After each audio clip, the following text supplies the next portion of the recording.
அரசியல் இதுதானா, நடப்பது சரிதானா, கேள்விதான் கேட்க போனா. தலைவரே, பிரச்சாரத்துக்கு நேரமாச்சு, என்ன பண்றீங்க? பிரச்சாரத்துக்கு தான் அனல் பறக்க வசனம் எழுதிட்டு இருக்கேன். ஸ்டார்ட் பண்ணலாமா? Start music.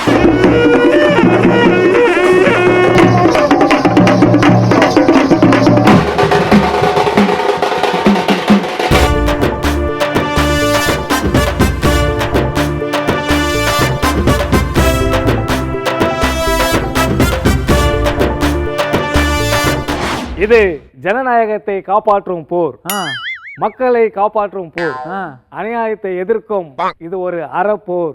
தலைவரே, தேர்தல் தானே வருது, அதை ஏன் போரு போருன்னு சொல்றீங்க? தேர்தல்னால ஒரு விறுவிறுப்பு, ஒரு பரபரப்பு அப்படியே எடுத்து விடுறது. அருமை தோழர்களே, இந்த தேர்தல் வழக்கமான தேர்தல் அல்ல. இது நம் தேசத்தின் பாதுகாப்பை உறுதிப்படுத்துவதற்கான ஒரு யுத்தம், மக்கள் நடத்தும் தர்ம யுத்தம், அறப்போர். ஒருபுறம் இந்திய நாட்டு மக்கள் நிற்கிறார்கள், இன்னொரு புறம் சங் பரிவார் கும்பல் நிற்கிறார்கள். ஒரு கும்பலுக்கும் மக்களுக்கும் இடையில் நடக்கிற ஒரு மாபெரும் அறப்போர் என்பதை நாம் நினைவிலே இருத்திக் கொள்ள வேண்டும். இதுதான் மிக முக்கியமானது, அடிக்கோடிட வேண்டிய ஒரு செய்தி. கடந்த காலங்களில் நீங்கள் வாக்களித்தது மிகவும் முக்கியத்துவம் வாய்ந்ததுதான் என்றாலும் கூட இந்த முறை நீங்கள் வாக்களிக்கப் போவது 1000 மடங்கு முக்கியத்துவம் வாய்ந்தது. ஏனென்றால் இந்த தொகுதியில் யார் வெற்றி பெறப் போகிறார்கள் என்பதல்ல, தமிழச்சி தங்கப்பாண்டியனா அல்லது தமிழிசையா என்பதல்ல. இந்த தேர்தல் மக்களுக்கும் சங் பரிவார் கும்பலுக்கும் இடையிலே நடக்கிற யுத்தம். இந்த யுத்தத்தில் மக்கள் வெல்ல வேண்டும். மக்களுக்கு, மக்கள் பக்கம் நாம் நிற்கிறோம். மக்களுக்கு துணையாக மக்களின் பக்கம் நாம் நிற்கிறோம். நம் பக்கம் மக்கள் நிற்கவில்லை, மக்களின் பக்கம் நாம் நிற்கிறோம். உங்க எல்லார்கிட்டயும் ஓட்டு கேட்டு வந்திருக்கேன். நல்ல ஆட்சி வரணும்னா எனக்கே ஓட்டு போடுங்க. தலைவரே, அந்த ஒரு பாட்டு தலைவரே, அந்த பாட்டு தலைவரே, பாட்ட அந்த பாட்டு தலைவரே, ஒரு பாட்டு தலைவரே. அமர பேரு சொன்னா போதும் ஓட்டு எல்லாம் பறக்கும். ஏப்ரல் 19 எலெக்ஷன் தான், போடு எல்லாரும் வந்து எனக்கே ஓட்டு போடுங்க. போடு தலைவா.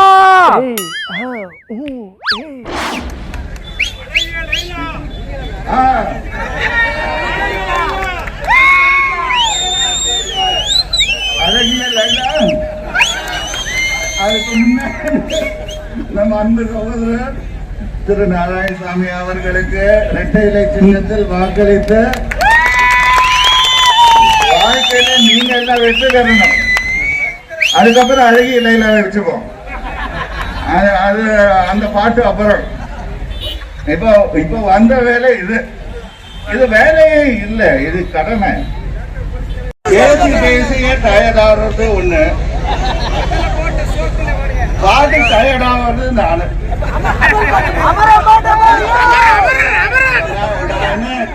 சாரா இல்ல எஸ்பிபி சாரா அவங்க பாடாத பாட்டா?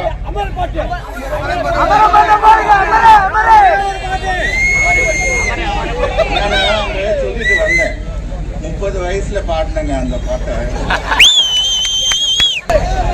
பாட்டுக்கு ஓட்டு இருப்பேன்.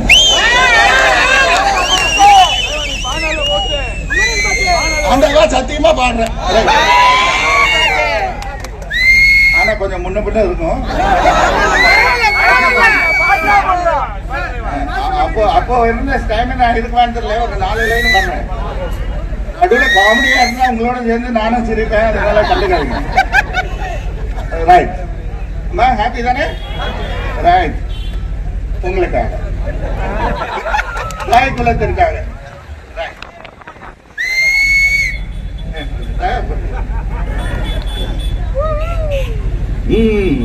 அமரம் சொன்னாத்தானே வாக்கு வந்து பறக்கும். உங்களோட வாக்கு ரெட்டையிலே வந்து பதிவாயிட்டே இருக்கும். தலைவரே, என்னப்பா மக்கள் மனசுல சின்னத்தை பதிவு வைக்கிறதுக்காக அவங்க என்ன சொன்னாங்க பாத்தீங்களா? ஆமாப்பா, நம்ம டெய்லி பாக்குறதுதான், நம்ம வீட்டுல யூஸ் பண்றோம். புஷ்ஷுன்னு சத்தம் வரமே அதை பற்றி அவங்க சொன்னாங்கன்னு சொல்கிறேன். அதானே? ஆமாம் தலைவரே. பார்ப்போம். அவரை குக்கர் சின்னத்தில் நீங்கள் அமோக வெற்றி பெற வைக்கணும். சிந்தாமல் சிதறாமல் குக்கர் சின்னத்துக்கு நீங்கள் ஓட்டு போடணும். மற்றவங்களுக்கும் நீங்கள் சொல்லுங்கள், இளம் தலைமுறையினருக்கும் எடுத்து சொல்லுங்கள். அவர் 10 வருட காலம் இங்கே உங்களோடு இருந்தப்போ அவர் என்னென்னலாம் இந்த தேனி தொகுதிக்கு செஞ்சுருக்காருங்கிறத நீங்கள் எடுத்து சொல்லி அந்த இளம் தலைமுறையினுடைய ஓட்டையும் நீங்கள் குக்கர் சின்னத்துக்கு போடும்படி செய்யணும். குக்கர் சின்னம் ஆர்கே நகரில் வெற்றி பெற்ற சின்னம், அமோக வெற்றி பெற்ற சின்னம். தெரியுள்ளவங்களுக்குலாம் அந்த சின்னம் அங்கே அப்போ போடும்போது அந்த பட்டனே தேஞ்சிருச்சான். ஆஃபீஸர்லாம் சொன்னாங்க. அந்த அளவுக்கு தேனி தொகுதியில் இந்த முறை அதே மாதிரி அமோக வெற்றி பெற வைக்கணும். தமிழகத்திலேயே அதிக வாக்கு வித்தியாசத்தில் அவரை குக்கர் சின்னத்தில் ஓட்டு போட்டு வெற்றி பெற வைக்கணும். குக்கர் சின்னத்தில் போடுற ஒரு ஓட்டும்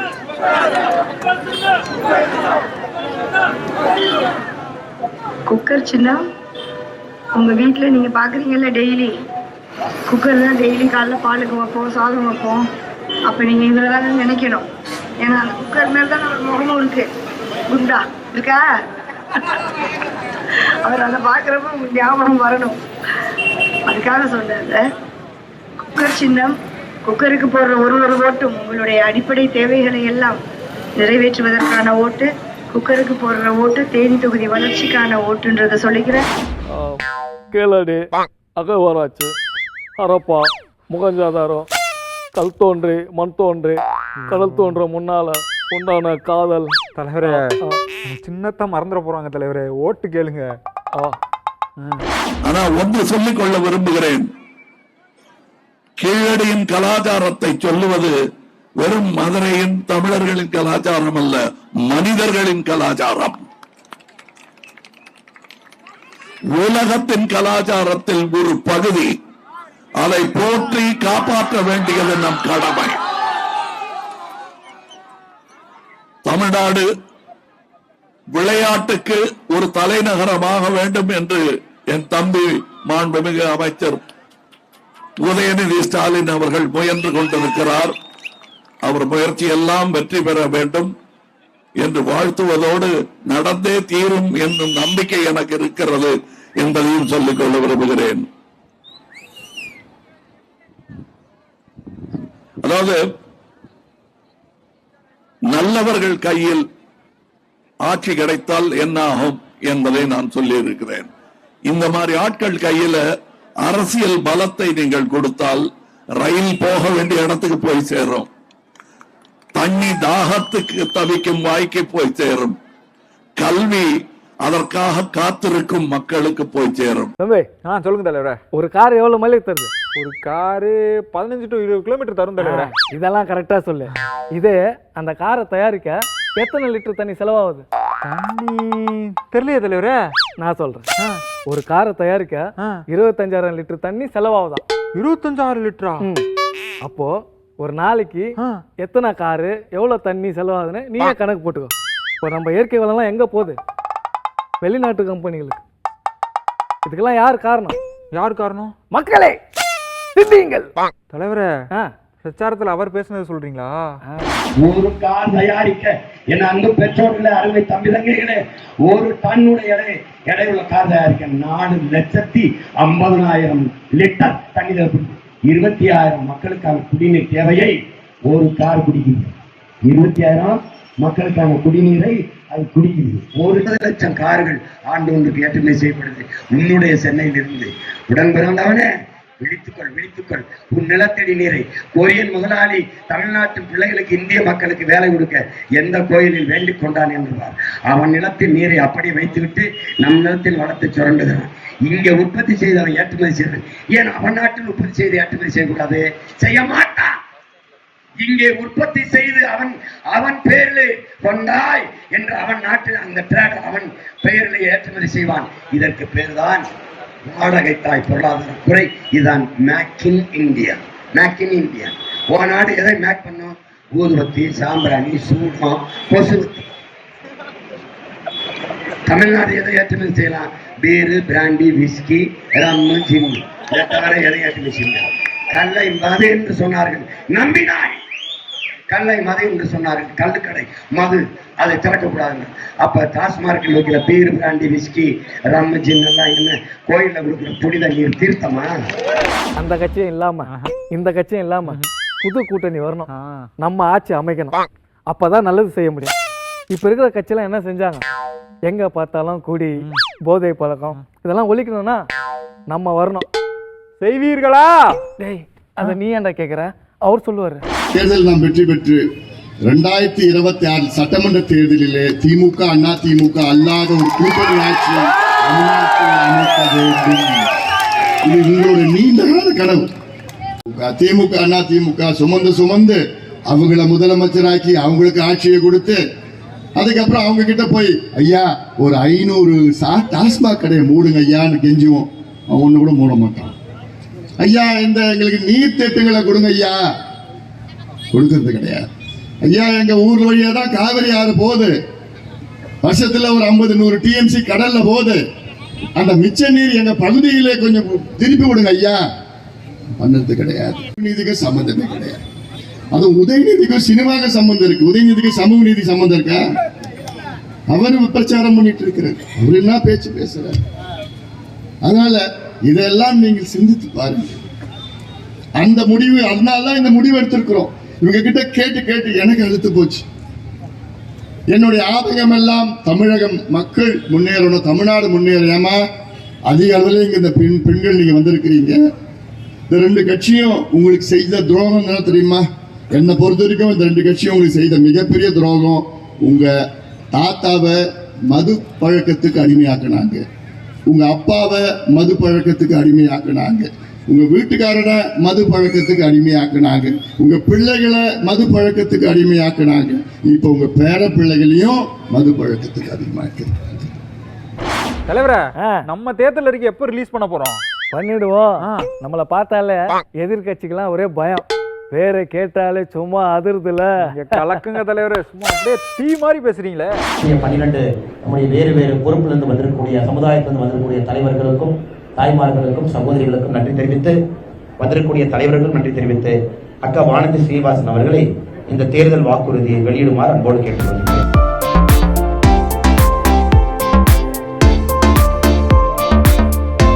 இதை 70 ஆண்டு காலமா பார்க்கிறோம், அது புதுசு கிடையாது. ஆனா இன்னைக்கு இங்க திராவிட முன்னேற்ற கழகம் பிஜேபியை பார்த்து எந்த அளவுக்கு பயப்படுதுன்னா, திராவிட முன்னேற்ற கழகத்திற்கு கோயம்புத்தூர் பாராளுமன்ற தொகுதியில் டெபாசிட் கிடைக்காது. ஏன்னா மக்களுடைய கோபம், மக்களுடைய எழுச்சி பாரதிய ஜனதா கட்சியின் பக்கம், தேசிய ஜனநாயக கூட்டணியின் பக்கம் எல்லா பக்கம் தெரியும். சாதாரணமாக இருக்கக்கூடிய நம்முடைய சகோதரிகள் கை குழந்தையோடு வந்து 9:30 மணி 10 மணிக்கு வீட்டுக்கு வெளியே நின்று பார்த்துட்டு போறாங்க, என்ன பேசுறாங்கன்னு கேட்கணும். இவ்வளவு பெரிய எழுச்சி கோயம்புத்தூர் பாராளுமன்ற தொகுதியில் நடக்குது.